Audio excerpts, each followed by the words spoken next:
Sí, mare de Déu, l'euro, el merder que va armar quan es va introduir, Home, hem de recordar que l'any 86 Espanya entra, aleshores es deia Comunitat Econòmica Europea, no?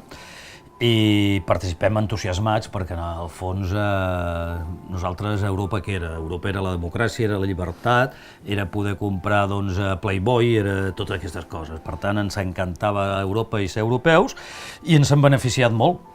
Però, és a dir, també ha tingut altres inconvenients. De totes maneres, l'euro sí que és allò que ja tothom ja sap que està a Europa, no? És a dir, si hi havia algun despistat amb l'euro el 2002, tothom sap que hem entrat a la Unió Europea. Aquesta imatge ens situa davant d'un dels impactes en aquells moments més forts que va tenir, que va ser el canvi sobtat de preus. El que et costava 10 pessetes et passava a costar €1, deies 10 pessetes, €1, però €1 eren 66, no? Es va arrodonir el cafè dels 20 duros, que la gent gran ja sap de què parlem, de les 100 pessetes a les 166 que era €1, no? És a dir, que va bé, no?